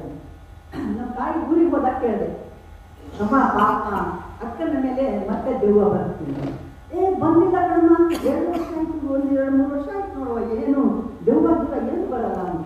ನನಗೆ ಇನ್ನೂ ಕೂತಲ್ಲ, ಅವ್ರ ಹತ್ರ ಹೋದೆ, ಹೇಳು ರಾಮಕ್ಕ ನಿಮ್ಗೆ ದೆವ್ವ ಬರ್ತಿದ್ದಲ್ಲ, ಯಾಕೆ ಬರಲ್ಲ ನೀವು ಯಾರ ಹತ್ರನೂ ಹೇಳ್ತಿದ್ರೆ ಹೇಳ್ತೀನಿ ಅಂತ. ಇಲ್ಲ ನಾನು ಯಾರ ಹತ್ರನೂ ಹೇಳಲ್ಲ, ಹೇಳು. ಅದಕ್ಕೆ ಅವಳು ಹೇಳಿದ್ದು, ನಮ್ಮ ಮತ್ತೆ ಸತ್ತು ಹೋದ್ವಿ, ನಿಮ್ಮ ಮತ್ತೆ ಸತ್ತು ಸಾಯೋಕ್ಕೂ ನಿನಗೆ ದೆವ್ವ ಬಿಡೋಕ್ಕೂ ಏನು ಸಂಬಂಧ ಇಲ್ಲ. ಒಂದು ದಿನ ಅನ್ನ ಹಾಕ್ತಿದ್ದ ಅಮ್ಮ, ಒಂದು ದಿನ ಒಂದು ಹಬ್ಬದಲ್ಲಿ ಕೂಡ ನನಗೆ ಅನ್ನ ಕೊಡ್ತಿರ್ಲಿಲ್ಲ, ಬರೀ ಒಣ ರೊಟ್ಟಿ ಮುದ್ದೆ ಇಷ್ಟೇ. ಹಬ್ಬದ ದಿನ ನನ್ನ ಬಾಯಿ ತುಂಬ ಅನ್ನ ತಿನ್ನೋಕ್ಕಾಗಲಿಲ್ಲ. ಅದಕ್ಕೆ ನನಗೆ ಅನ್ನ ಮೊಸರು ಬಹಳ ಆಸೆ ನನಗೆ, ಅದಕ್ಕೆ ಆ ಥರ ತಿಂತಿದ್ದೆ ಅಂತ. ಮತ್ತು ನೀನು ನೆಲದ ಮೇಲೆ ಸುರಿದು ತಿಂತಿದ್ದೆಲ್ಲ, ನೆಲದ ಮೇಲೆ ಸುರಿದು ತಿಂದ್ರೇ ದೆವ್ವ ಅನ್ನೋದು, ಅಲ್ಲಿನ ಮನುಷ್ಯರು ಅಂತ ಕೈಯಿಂದ ತಿಂದರೆ, ಆದ್ದರಿಂದ ನಾನು ಆ ಥರ ತಿಂತಿದ್ದೆ. ಈಗ ನಮ್ಮ ತಂದೆ ಸತ್ತೋದ ಮೇಲೆ ನಾನೇ ಎಲ್ಲ ಊಟಕ್ಕೆ ಹಾಕೋದು ಬಡಿಸೋದು ಮಾಡೋದು ಎಲ್ಲ ಬೇಕಾಗಿ ತಿಂತೀನಿ, ಚೆನ್ನಾಗಿದ್ದೀನಿ, ಮತ್ತ್ಯಾಕೆ ದೆವ್ವ ಸವಾಸ ಅಂತಂದು. ಅಂದರೆ ದೆವ್ವ ಈ ರೀತಿಯಲ್ಲಿ ಸಹಾಯ ಮಾಡುತ್ತೆ ಅಂತ ನಾನು ಅನ್ಕೊಂಡೆ. ಆದರೆ ಮಾನಸಿಕವಾಗಿ ಯಾರಾದರೂ ಈ ರೀತಿ ಮಾಡಿದರೆ ನಾವು ಅವರ ಮನಸ್ಸಿನ ಸ್ಥಿತಿಯಲ್ಲಿ, ಅವರ ಕೌಟುಂಬಿಕ ಸ್ಥಿತಿಯಲ್ಲಿ ಯಾಕೆ ಹಂಗೆ ಆಗ್ತಾ ಇದೆ ಅಂತ ಆಲೋಚನೆ ಮಾಡಬೇಕೇ ಹೊರತು ಬೇರೆ ಬೇರೆ ರೀತಿಯಲ್ಲಿ ನಾವು ಹೋಗಿ ಕಾಯ್ತಾ ಕಟ್ಟೋದು, ಅವ್ರನ್ನ ಹೊಡೆಯೋದು ಬಡಿಸೋದು ಇಂತೆಲ್ಲ ಮಾಡೋದು ಬೇಡ ಅನ್ನೋದನ್ನ ಜನ ಕೇಳಬೇಕು ಅಂತ ನನ್ನ ಇಷ್ಟ. ಯಾವುದು ವೈಜ್ಞಾನಿಕವಾಗಿ ಏನೆಲ್ಲ ಸಾಹಸ ಮಾಡ್ಬೋದು ಕೆಲಸಗಳು, ಅಂಥ ಕೆಲಸಗಳನ್ನ ಮಾಡೋದಕ್ಕೆ ನಮ್ಮ ಯುವ ಜನತೆ ಮುಂದಾಗಬೇಕು. ನಾವು ಬಹಳ ತಪ್ಪು ಮಾಡ್ತೀವಿ. ಏನೋ ಇರುತ್ತೆ, ಹೋಗಿ ಆ ಮಂತ್ರಾಲಯಕ್ಕೆ ಹೋಗಿ ಆ ಟಿವಿನಲ್ಲಿ 24 ಗಂಟೆ ತೋರಿಸ್ತಿರ್ತಾರೆ. ನಾನು ಈಗ ಈ ಮಂತ್ರವನ್ನು ಕಟ್ಟಿದ ಮೇಲೆ ನಮ್ಮ ಮನೆಯಲ್ಲಿ ಎಲ್ಲವೂ ಚೆನ್ನಾಗಿ ಆಯಿತು, ಈಗ ನಾನು ಬಹಳ ಸುಖವಾಗಿದ್ದೇನೆ ಅಂತ ಕೇಳಿಸ್ತಾರೆ. ಅದು ಹೋಗಿ ಕಟ್ಟಿದ ಕೂಡಲೇ ಆಗ್ತದೆ. ನಾವು ದುಡಿಬೇಕು, ನಾವು ಕೆಲಸ ಮಾಡಬೇಕು. ಈ ಥರದ ಚಿಂತನೆಗಳು ಮನುಷ್ಯನಲ್ಲಿ ಬರದೆ ಹೋದರೆ ಪುರೋಹಿತ ಶಾಹಿಗಳು ಒಪ್ಪುತ್ತಾರೆ, ಅವ್ರದೇ ರಾಜ್ಯ ಆಗುತ್ತೆ, ಪುರಾಣಗಳು ನಮ್ಮನ್ನು ಆಳ್ತಾರೆ. ಈ ಸಂವಿಧಾನ ನಮ್ಮನ್ನು ಖಂಡಿತ ಆಳೋದಿಲ್ಲ. ಸಂವಿಧಾನದ ಹತ್ರ ನಾವು ಹೋಗೋಕ್ಕೂ ಸಾಧ್ಯ ಆಗಲ್ಲ. ಸುಮ್ಮನೆ ಅಂಬೇಡ್ಕರಿಗೆ ಪೂಜೆ ಮಾಡ್ತೀವಿ ಅನ್ನೋದು ನನ್ನ ಅಭಿಪ್ರಾಯ ಬಂತು. ಇವತ್ತಿಗೂ ನಾನು ಅದಕ್ಕೆ ಬದ್ಧವಾಗಿದ್ದೀನಿ. ನಾನು ಕಾಂಗ್ರೆಸ್ಸಿಗೆ ಹೋದಾಗ ಸಿದ್ದರಾಮಯ್ಯ ಅವರೆಲ್ಲ ಒಂದೇ ಸಾರಿ 11 ಜನ ಹೋದರು. ರಮೇಶ್ ಕುಮಾರ್ ಎಲ್ಲರೂ ಒಟ್ಟಿಗೆ ಹೋದರು, ನನ್ನೂ ಕರೆದ್ರು. ನಾನು ಹೇಳಿದೆ, ಇಲ್ಲ ಸರ್ ಅದು ಯಾಕೆ ನಾವು ಬರೋಕ್ಕೆ ಮನಸ್ಸಿಲ್ಲ. ಸಿದ್ದರಾಮಯ್ಯ ಹೇಳಿದ್ರು, ಬಾರಮ್ಮ ಎಲ್ಲ ಹೋಗ್ತಾ ಇದ್ದೀವಿ, ನೀನು ಯಾಕೆ ಉಳ್ಕೊಳ್ಳಿ ಏನು ಮಾಡ್ತೀನಿ ನಾನು. ಆಮೇಲೆ ನಾನು ಯಾವಾಗ ವಾಪಸ್ ಬಂದೆ ಅದರೊಳಗಿಂದ ಅಂದರೆ ಜನತಾದಳದಿಂದ ಈ BJPಯ ಇವರು ಉಪಾಧ್ಯಕ್ಷರಾದ್ರಲ್ಲ, ಉಪಮುಖ್ಯಮಂತ್ರಿ ಯಡಿಯೂರಪ್ಪನವರು, ಆಗ BJP ಯಾವಾಗ ಪ್ರವೇಶ ಮಾಡಿತು ಕೋಮುವಾದಿ ಪಕ್ಷ ಅಂದರೆ ನಾನು ಹೊರಗೆ ಬಂದ ಮೇಲೆ ಬಂಗಾರಪ್ಪ ಕರೆದ್ರು. ನಾನು ನೋಡಿ ನಮಗೂ ನೀವು ಬಹಳ ಸೂಟೇಬಲ್ ವ್ಯಕ್ತಿದ್ದೀರಿ ನಮ್ಮ ಪಾರ್ಟಿಗೆ, ನೀವು ಬನ್ನಿ ಅಂದರು. ಆದರೆ ಅವರು ಆಮೇಲೆ ಕಾಂಗ್ರೆಸ್ಸಿಗೆ ಸೇರಿಕೊಂಡ್ರು. ಅದೇನೋ ಕಾಯಿಲೆ ಆಗಿ ಆಮೇಲೆ ಬಹಳ ದಿವಸ ಉಳಿದಿಲ್ಲ ಅವರು. ನಾನು ಅದರಲ್ಲಿ 1 ವರ್ಷ ಇದ್ದೆ. ಆಮೇಲೆ ಇವರು ನಮ್ಮ ಕೇಜ್ರಿವಾಲ್ ಅವರು ಗುಲ್ಬರ್ಗದಿಂದ ನಿಲ್ಲಿ ನೀವು ಅಂದರು. ಇಲ್ಲ ಸರ್ ನಮ್ಮ ಪಾರ್ಟಿ ಬೇಡ, ನನಗೆ ಬರವಣಿಗೆನೇ ಹಾಳಾಗ್ತಾ ಇದೆ, ನನಗೆ ಏನು ಮಾಡಿದ್ರು ಒಂದು ಕಡೆ ಸ್ಥಿರವಾಗಿ ಮನಸ್ಸನ್ನು ನಿಲ್ಲಿಸಿ ನನಗೆ ಏನು ಭಾವನೆ ಇದೆ ಬರೆಯೋಕ್ಕಾಗ್ತಾ ಇಲ್ಲ, ಅದರಿಂದ ನಾನು ಯಾವ ಪಾರ್ಟಿಗೆ ಹೋಗಲ್ಲ ಅಂದೆ. ಆದರೆ ಅವರು ನಿಮ್ಮ ಪಾರ್ಟಿಗೆ ಬರೋದು ಬೇಡ, ಇದೊಂದು ಎಲೆಕ್ಷನ್ ನಿಲ್ಲಿ ಭ್ರಷ್ಟಾಚಾರ ಹೇಗೆ ನಿರ್ಮೂಲ ಮಾಡ್ಬೋದು, ನಿರ್ಮೂಲನೆ ಹೆಂಗೆ ಈ ರಾಜಕಾರಣವನ್ನು ಹಾಳು ಮಾಡ್ತಿದೆ ಅನ್ನೋದನ್ನು ಒಳ ಪ್ರವೇಶ ಮಾಡಿದರೆ ಮಾತ್ರ ನಿಮ್ಗೆ ಹೇಳೋಕ್ಕೆ ಸಾಧ್ಯ ಆಗುತ್ತೆ. ಹೊರಗಿಂದ ಹೇಳಿದರೆ ಯಾರು ಕೇಳಲ್ಲ ಅಂತ ಅದು ಮಾಡಿದೆ. ಆಮೇಲೆ ನಾನು ಯಾವುದೂ ಪಾರ್ಟಿಗೆ ಹೋಗೋಕ್ಕೆ ಇಷ್ಟಪಡಲಿಲ್ಲ. ಆ ಸೋಷಲಿಸ್ಟ್ ಪಾರ್ಟಿಗೆ ನಮ್ಮ ಮೈಕೇಲ್ ಫರ್ನಾಂಡಿಸ್ ಅವರು ನನಗೆ ಕಟ್ಟಿದ್ರು. ಅದರಲ್ಲಿ ಏನಾದರೂ ಯೂತ್ಸಿಗೆ ಇಂಥ ಒಂದು ವೈಚಾರಿಕತೆ ಏನಾದರೂ ತೋರ್ಸೋಕ್ಕಾಗುತ್ತೇನೋ ಅಂತ ನೋಡಿದೆ, ಅದಾಗಲ್ಲ. ಎಲ್ಲ ಬದ್ರ ಎಷ್ಟು ಇದಾಗಿದ್ದಾರೆ ಅಂದರೆ ತಲೆಯಲ್ಲಿ ತುಂಬಾಗಿದೆ, ಏನು ಮಾಡೋಕ್ಕೆ ಕಷ್ಟ. ಆದ್ದರಿಂದ ನಮ್ಮ ಪಾಡಿಗೆ ನಾನು ಇದ್ದೀನಿ, ನನಗೆ ಇದರಲ್ಲೇ ಇಷ್ಟ. ಏನಾದರೂ ತೊಂದರೆ ಆದರೆ ಹೋಗೋದು, ಯಾರಿಗೋ ಒಂದು ಫೋನ್ ಮಾಡೋದು, ನನ್ನ ಕೈಲಿ ಅಷ್ಟು ಆಗುತ್ತೆ ಮಾತ್ರ, ಅಷ್ಟು. ಬಾಕಿ ಯಾವುದು ನಾನು ಕೇಳೋಕ್ಕೆ ಹೋಗಲ್ಲ. ಕೇಳೋದನ್ನು ನಾನು ಹೇಟ್ ಮಾಡ್ತೀನಿ. ನನ್ನ ಪರವಾಗಿ ತುಂಬ ಜನ ಇದೆಲ್ಲ ಹೋಗಿ ಹೇಳಿಲ್ಲ, ನನಗೆ ಹೇಳಿಲ್ಲ. ಯಾರ್ಯಾರು ಅವರವರೇ ಹೇಳ್ಕೊಳ್ತಿದ್ದಾರೆ, ನಾವು ಮೇಡಮಿಗೆ ಕೊಡಿಸಿದ್ದು ಅಂತ. ಯಾಕೆಂದರೆ ನನಗೆ ಇವ್ರು ಹೇಳಿದ್ದು ಗೊತ್ತು, ಇನ್ನೂ ಯಾರ್ಯಾರು ಹೇಳಿದ್ದಾರೆ. ಈಗ ಏನಾಗಿತ್ತಂದರೆ ಒಂದು ಮಾತು ಹೇಳಿ ಲಾಸ್ಟ್ ಮುಗಿಸ್ತೀನಿ. ಈಗ ಒಂದು 10-12 ವರ್ಷದ ಹಿಂದೆ ಬಳ್ಳಕೆರೆ ಹನುಮಂತಪ್ಪ ಅವರು ಒಳ್ಳೆ ಸಾಹಿತಿ. ಅವರು ಇಷ್ಟತ್ರ ಒಂದು 8-10 ಪುಸ್ತಕ ಅವ್ರು ಬರೆದಿದ್ದ ಪುಸ್ತಕಗಳು ತಗೊಂಡು ಬಹಳ ಕಷ್ಟಪಟ್ಟು ನಮ್ಮಲ್ಲಿ ಬಂದರು. ಮೆಟ್ಲು ಹತ್ತಕ್ಕೆ ಆಗ್ತಿರ್ಲಿಲ್ಲ. ಬಂದು ನೋಡಿ ಬಂತಾನೆ ನನಗೆ ಒಂದು ಸಹಾಯ ಮಾಡಬೇಕು ನೀವು. ನೋಡಿ ನಾನು ಚರಿತ್ರೆಗೆ ಸಂಬಂಧಪಟ್ಟಂಥ ಚಿತ್ರದುರ್ಗ ಕೋಟೆ ಬಗ್ಗೆ ಎಷ್ಟು ಒಳ್ಳೆ ಪುಸ್ತಕ ಬರೆದಿದ್ದೀನಿ, ನನಗೆ ರಾಜ್ಯೋತ್ಸವ ಪ್ರಶಸ್ತಿ ಬಂದಿಲ್ಲ, ನನ್ನ ಕೊನೆ ಆಸೆ ಇದೆ, ನೀವು ಹೇಳಬೇಕು ಅಂತ.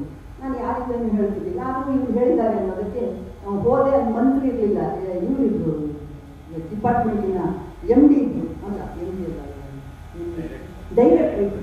ಆ ಡೈರೆಕ್ಟ್ರಿಗೆ ಒಂದು ಸ್ವಲ್ಪ ತೆಗೀರಿ ಏನು ಇಷ್ಟು ಹಾಗೆಲ್ಲ ಅಷ್ಟು ಕಷ್ಟ ಇರಲಿಲ್ಲ, ತೆಗಿಯೋರು ಎಲ್ಲ ಹೇಳೋದು. ತೋರಿಸಿದ್ರು, ಮೇಡಮ್ ನಿಮ್ಮ ಹೆಸರೇ ಇದೆ ಅಂತ. ನಾನು ಹೇಳೋಕ್ಕೆ ಬಂದಿದ್ದೀನಿ ಅಂತ ಅವ್ರು ಒಳ್ಳೆಯದಾಗತ್ತಪ್ಪ, ಈ ಹೆಸರು ತೆಗೆದು ಬಳ್ಳಕೆರೆ ಹನುಮಂತಪ್ಪ ಅಂತ ಈ ಹೆಸರು ಹಾಕಬೇಕು, ಯಾಕೆಂದರೆ ಅವ್ರು ಬಹಳ ಕೇಳ್ಕೊಂಡಿದ್ದಾರೆ ಅಂತ. ಸರಿ ಮೇಡಮ್ ಅಂತಂದರು. ಆಮೇಲೆ ಅವ್ರ ಮಂತ್ರಿಗೆ ಹೇಳಿದ್ರು, ಅವರು ಹಾಕಿದ್ರೆ ಬಂತು ಅವ್ರಿಗೆ ಪ್ರಶಸ್ತಿ. ಅವ್ರು ಅಷ್ಟು ಖುಷಿಪಟ್ಟರು. 3 ತಿಂಗಳು ಉಳಿದ್ರು. ಆಮೇಲೆ ಅವ್ರು ತೀರ್ಕೊಂಡು ನನಗೆ ನಾನು ಯಾರಿಗೂ ಹೇಳೋಕ್ಕೋಗಿಲ್ಲ, ನನ್ನ ಹೆಸರು ಇತ್ತು.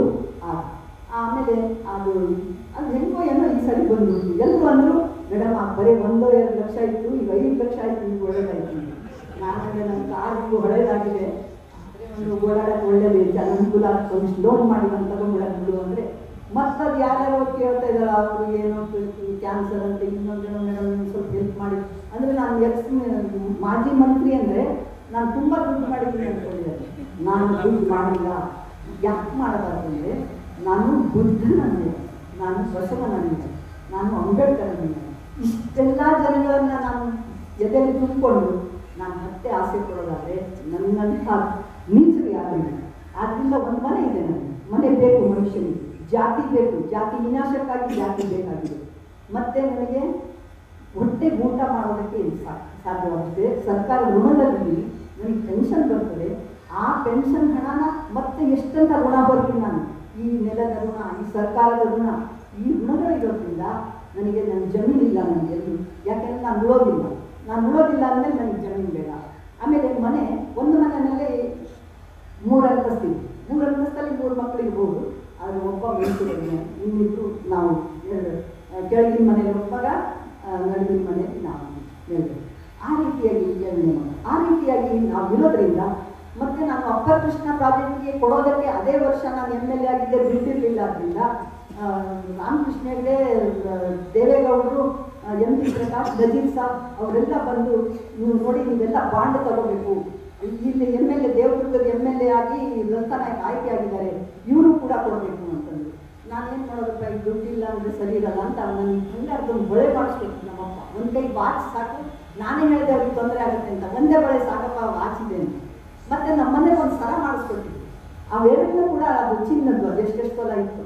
ಅವೆರಡನ್ನೂ ತೆಗೆದು ಇದೇ ರಾಮಕೃಷ್ಣ ಹೆಗಡೆ ದೇವೇಗೌಡರ ಸಮ್ಮುಖದಲ್ಲಿ ನಜೀರ್ ಸಾಹೇಬ್ ಕೈ ಕೊಟ್ಟು, ಅವರು ದೇವೇಗೌಡರ ಕೈಗೆ ಕೊಟ್ಟರು. ಆಮೇಲೆ ಅವರು ಅದಕ್ಕೆ ಬಳಸ್ಕೊಂಡ್ವಿ ಅಂತಂದು ಬಳಸಿದ್ರೆ ಏನು ಮಾಡಿದ್ರು ಗೊತ್ತಾಗಲಿಲ್ಲ. ನಾನಂತೂ ದಾನವಾಗಿ ಕೊಟ್ಟೆ. ಅವತ್ತಿಂದ ನಾನು ಮನೆಗೆ ಹೇಳಿದೆ, ನೋಡಿ ದುಡ್ಡಿರಲಿಲ್ಲ, ನಾನು ಸರಾನು ಬಳೆದು ಕೊಟ್ಟೆ ಅಂತ. ಸರಿ ಬಿಡು ಅಂತಂದರು. ಆ ವಿಷಯದಲ್ಲಿ ನಾನು ಎಷ್ಟು ಅದೃಷ್ಟಶಾಲಿ ಅಂದರೆ ನಮ್ಮ ಮನೆಯವರು ಮತ್ತು ತಾಯಿ ತಂದೆ ಅಣ್ಣ ಎಷ್ಟು ಸಹಾಯ ಮಾಡಿದ್ರು, ಅದೇ ರೀತಿಯಲ್ಲಿ ಇವರು ಕೂಡ ನನ್ನ ಕೈ ಗಂಡ ಕೂಡ ಅಷ್ಟೇ ಸಹಾಯ ಮಾಡಿದರು. ಮತ್ತು ಮಕ್ಕಳು ಇವತ್ತಿಗೂ ನಾನು ಎಲ್ಲರ ಹೋಗ್ಬೇಕಂದ್ರೆ ಎಷ್ಟು ಬೇಗ ಎದ್ದು ಈಗ ಬಂದಿರೋ ಸೊಸೆ. ಮತ್ತು ನಾನು ಸವಾಲು ಹಾಕಿದೆ, ಜಾತಿ ಅಂತೀರ, ಈ ಜಾತಿಯನ್ನು ನಾನು ಅತ್ಯಂತ ಹೇಟ್ ಮಾಡ್ತೀನಿ ಅಂತ. ನನ್ನ 2ನೇ ಮಗ, ಎಲ್ಲರೂ ನಮ್ಮಲ್ಲಿ ಜಾತಿ ಅಂತಂದ್ರೆ ಒಪ್ಪಲ್ಲ, ಅವನು ಮದುವೆ ಮಾಡ್ಕೊಂಡ. ನಾವು ದಲಿತರ ಹುಡುಗಿ ಮಾಡ್ಕೊಂಡಿದ್ದೀವಿ. ನಮ್ಮ ಮನೆಗಳಲ್ಲಿ ದೂರ ಇತ್ತು, ನಮಗೆ ಹೋದಾಗ ಸ್ವಲ್ಪ ಹೊರಗೆ ಇದ್ದರೆ ಒಳ್ಳೆಯದು, ನಾವು ಸರಿ ಹೊರಗೆ ಹೋಗಲೇ ಇಲ್ಲ. ಆಮೇಲಿಂದ ನಮ್ಮ ತಂದೆ ಏನಿಲ್ಲ, ತಂದೆ ಸ್ವಲ್ಪ ಒಪ್ಕೊಳ್ಳೋದು, ತಾಯಿಯವರೆಲ್ಲ ಇದು ಬೇರೆ ಜಾತಿ ಅನ್ನೋದಕ್ಕೆ ತೋರಿಸಿದ್ರು. ಅದು ತಪ್ಪಲ್ಲ, ಅವರು ಮೊದಲಿಂದ ಅವ್ರ ತಲೆಯಲ್ಲಿ ಇರ್ತದೆ. ಆದರೆ ನಾನು ಅದನ್ನು ಸರಿಪಡಿಸೋಕೆ ನೋಡ್ತೀನಿ. ಯಾವುದಿದ್ರೂ ನಾವು ಕೃತಿಯಲ್ಲೇ ಮಾಡಿ ತೋರಿಸ್ಬೇಕು. ಬರೀ ಬಾಯಿಯ ಉಪದೇಶ ಎಲ್ಲರೂ ಮಾಡ್ತಾರೆ, ಆದರೆ ಅಂಥ ಉಪದೇಶ ಬೇಕಾಗಿಲ್ಲ ಅನ್ನೋವಂಥದ್ದು ನನ್ನ ಒಂದು ಅಭಿಪ್ರಾಯ. ಹಾಗಾಗಿ ನನಗೆ ಎಷ್ಟು ಸಾಧ್ಯನೋ ಅಷ್ಟು ಒಳ್ಳೆಯವಳಾಗಿರೋದಕ್ಕೆ, ಅಂದರೆ ಒಳ್ಳೆಯವಳಂದರೆ ಈ ಯಾರಿಗಾದ್ರೂ ಕೆಡಕನ್ನು ಬಯಸದೆ ಇರುವಂಥ ಒಂದು ಶಕ್ತಿ ಬಂದರೆ ಸಾಕು ಅಂತೀನಿ ನಾನು. ದೇವರ ಹತ್ರ ಏನು ಕೇಳಲ್ಲ, ದೇವಸ್ಥಾನಕ್ಕೆ ಹೋಗಲ್ಲ. ಯಾಕೆ ಕೇಳಲ್ಲ ಅಂದರೆ ನನಗೆ ನೀವೆಲ್ಲ ಕೊಟ್ಟಿದ್ದೀಯ, ಇಷ್ಟು ಕೊಟ್ಟ ಮೇಲೆ ಕೇಳೋದು ಮತ್ತೆ ನೀಚತನ ಆಗುತ್ತೆ, ಕ್ರೌರ್ಯ ಆಗುತ್ತೆ, ನಿಮ್ಮ ಮೇಲೆ ಮಾಡೋ ದೌರ್ಜನ್ಯ ಆಗುತ್ತೆ ಅಂತ ನಾವು. ಅದಕ್ಕೆ ದೇವರಿಗೆ ನಾವು ಏನು ಕೇಳ್ತೀವೋ ಅದು ದೇವ್ರ ಮೇಲೆ ಮಾಡೋ ದೌರ್ಜನ್ಯ ಅಂತ ನಾನು ಭಾವಿಸ್ತೀನಿ. ಸತ್ಯ ಏನಿದೆ ಆದಷ್ಟು ಸತ್ಯವಾಗಿ ನಿಲ್ಲೋದು, ಆದಷ್ಟು ಪ್ರೀತಿ ವಿಶ್ವಾಸದಿಂದ ನಡ್ಕೊಳ್ಳೋದು, ಇದು ಮಾತ್ರ ನಾನು ದೇವರಿಗೆ ಸಮೀಪವಾಗಬಲ್ಲೆ ಅನ್ನುವಂಥ ನನ್ನ ಮನಸ್ಥಿತಿ ಇರೋದ್ರಿಂದ ನಾನು ಯಾರಾದರೂ ನಿನ್ನ ಕೃಷ್ಣ ನದಿ ದಂಡೆ ಮೇಲೆ ನೀನು ಕಡದಾಕ್ತೀವಿ ಅಂತ ಒಬ್ಬ, ಯಾಕೆಂದರೆ ಲಂಕೇಶ್ ಪತ್ರಿಕೆ ಅಷ್ಟು ಭಯಂಕರವಾಗಿ ಶೀರ್ಷಿಕೆ ಕೊಡ್ತಿದ್ರು ಅವರು. ಆಗ ನಾನಂದೆ, ಬೇಕಾದ್ರೆ ನೋಡಪ್ಪ ತಲೆ ಕಡಿದ್ಯಾ ಕಡಿ, ಏನು ಮಾಡ್ತೀವೋ ಮಾಡು, ನನ್ನಂಥ ಸಾವತ್ತು ಜನ ಹುಡ್ಕೊಳ್ತಾರೆ, ನೀನು ಏನು ಬೇಕಾದ್ರೂ ಮಾಡ್ಬೋದು ಅಂದೆ. ಬಸ್ನಲ್ಲಿ ಹೋಗ್ತಿದ್ದೆ ಒಂದು ಸಾರಿ, ಆಗ ನಾನು ಹೇಳಿದ ಅವನು. ಆಮೇಲೆ ಈಗಂತೂ ಬೇಕಾದಷ್ಟು ಕೊಲೆದಕ್ಕೆ ನಿನ್ನನ್ನು ಯಾಕೆ ನಾವು ಇದು ಮಾಡಬಾರ್ದು, ನೀನು ಹಿಂದೂ ಧರ್ಮವನ್ನು ಹೀಗೆ ಮಾಡ್ತೀಯಾ ಹಾಗೆ ಮಾಡ್ತೀಯಾ ಅಂತ ಮತ್ತು ಉತ್ತರ ಕೊಡೋಕೆ ಅವ್ನು ಇರೋದಿಲ್ಲ. ಸುಮ್ಮನೆ ಬಂದುಬಿಡ್ತಾರೆ, ಲೆಟರ್ ಬರುತ್ತೆ, ನಿನ್ನನ್ನು ಕೊಲ್ತಿರುತ್ತೆ, ಇದುವರೆಗೂ ಕೊಂದಿಲ್ಲ. ಒಂದು ವೇಳೆ ಕೊಂದ್ರೆ ನಾನು ಏನು ಮಾಡೋಕ್ಕಾಗಲ್ಲ, ಅಲ್ಲಿಗೆ ಖುಷಿಯಿಂದ ಹೋಗ್ತೀನಿ. ಮತ್ತು ಇನ್ನೊಂದೇನೆಂದರೆ ಅರ್ಧ ಮಾಡಬಾರ್ದು, ಪೂರ್ತಿಯಾಗಿ ಮನುಷ್ಯ ಸತ್ತು ಹೋಗ್ಬೇಕು, ಅಂದಿದ್ರೆ ನರಕ ಅನುಭವಿಸ್ತೀವಿ. ಅದಕ್ಕೇ 100 ವರ್ಷ ಆಯಸ್ಸು ಯಾರಿಗೂ ಇರಬಾರ್ದು. 100 ವರ್ಷ ಅಂದರೆ ಅವ್ರಿಗೆ ಈಗ ನನಗೆ 80, ಬಹುಶಃ ಅಂದರೆ ಇನ್ನು ಕೆಲವೇ ವರ್ಷಗಳು ಮಾತ್ರ ನಾವು ಈ ಥರದಲ್ಲಿ ಮಾತಾಡಿ ಈ ಥರ ಇದು ಮಾಡ್ಬೋದೇನೋ, ಆಮೇಲೆ ಆಗಲ್ಲ ಅನ್ಸುತ್ತೆ. ಯಾವ ಕೈಲಾಗಲ್ವೋ ಆಗಿಂದ ನಾವು ಸತ್ತಂಗೆ ಲೆಕ್ಕ. ಆದ್ದರಿಂದ ಇತರ ಧ್ವಸ್ವಾಮಿ ಥರ ಇತ್ತು. ಧ್ವಸ್ವಾಮಿ ಆ ಸರಳತೆ, ಆ ಸೌಂದರ್ಯ, ಆ ದಾಷ್ಟ್ಯ, ಆ ಸತ್ಯಪ್ರಿಯತೆ ಏನ್ರಿ ನನಗಂತೂ ನಿಜವಾಗಿ ನನಗೆ ಬಹಳ ಮನಸ್ಸಿಗೆ ಹತ್ತಿರ ಆಗಿರೋದು ಧ್ವಸ್ವಾಮಿಯವರು. ಲಂಕೇಶ್ ದಿನೇಶ್ನಂಥ ಪತ್ರಿಕೆ ಯಾವ ರೀತಿ ಪತ್ರಿಕೆ ನಡೆಸಬೇಕು ಅಂದರೆ ಎಷ್ಟೆಲ್ಲ ಗುರುಗಳು ಸಿಕ್ಕಿದ್ರು ನನಗೆ. ರಾಮಕೃಷ್ಣ ಹೆಗಡೆ, ನಾನು ಎಲ್ಲರೂ ಹೋಗ್ತಿರ್ತಾರೆ, ರಾಮಕೃಷ್ಣ ಹೆಗಡೆ ಎಷ್ಟು ಒಳ್ಳೆಯ ಮನುಷ್ಯ ನಾನು ನೋಡಿದ್ದೀನಿ. ಎಷ್ಟು ಮಟ್ಟಿಗೆ ಅವರು ಏನೆಲ್ಲ ಜಾರಿ ತಂದರು ಅವರೇನೆ. ನಮಗೆಲ್ಲ ನಾನು ಮಂತ್ರಿಯಾದಾಗ ಏನು ಮಾಡಬೇಕು ಅನ್ನೋದನ್ನು ನಾನು ಕಲ್ತಿದ್ದೆ ಅವರಿಂದ. ಕೆಲಸಗಳು, ಜನಗಳ ಕೆಲಸ, ಸಾರ್ವಜನಿಕ, ಹೀಗೆ ಎಲ್ಲರಿಂದ ಕಲ್ತಿದ್ದೀನಿ, ಕಲಿತಾನೇ ಇದ್ದೀನಿ. ನಾನು ಯಾರಿಗೂ ಕಲ್ಸಕ್ಕೆ ಇಷ್ಟಪಡಲ್ಲ. ನನ್ನನ್ನು ನೋಡಿ ಯಾರಾದರೂ ಆಡ್ಕೋಬಹುದು, ನಗಬಹುದು, ನನ್ನನ್ನು ಗೇಲಿ ಮಾಡ್ಬೋದು, ಕೊಲೆ ಮಾಡ್ತೀನಿ ಅನ್ಬೋದು, ಪ್ರೀತಿ ಮಾಡ್ಬೋದು, ಎಲ್ಲರಿಗೂ ನಾನು ಸ್ವಾಗತ. ಯಾಕೆಂದರೆ ನಾನು ಎಲ್ಲರಿಗೂ ಪ್ರೀತಿಸ್ತೀನಿ. ನನಗೆ ಈ ಜಗತ್ತೇ ಬಹಳ ಸುಂದರವಾಗಿ ಕಾಣಿಸುತ್ತೆ. ಅದ್ರಲ್ಲಿ ಇರುವಂಥವ್ರನ್ನ ಹೇಗೆ ಹಠಾವ್ ಮಾಡಬೇಕು, ಈ ಪುರೋಹಿತ ಶಾಹಿಗಳನ್ನ ಹೇಗೆ ದೂರ ಮಾಡಬೇಕು, ಅದರಿಂದ ಹೇಗೆ ಪಾರ್ ಮಾಡಬೇಕು ಅನ್ನೋದ್ರ ಬಗ್ಗೆ ಆಲೋಚನೆ ಮಾಡ್ತೀನಿ ಹೊರತು ನಾನು ಯಾರನ್ನೂ ದ್ವೇಷ ಮಾಡ್ಕೊಳ್ಳಲ್ಲ. ಆದ್ದರಿಂದ ನನಗೆ ಇಷ್ಟು ನೀವು ಸನ್ಮಾನ ಮಾಡಿದ್ದೀರಾ, ಇದೆಲ್ಲ ಹೇಳೋದಕ್ಕೆ ಹೆಚ್ಚು ಮಾತಾಡಬೇಕೇನೋ ಅನ್ನಿಸ್ತಾ ಇದೆ.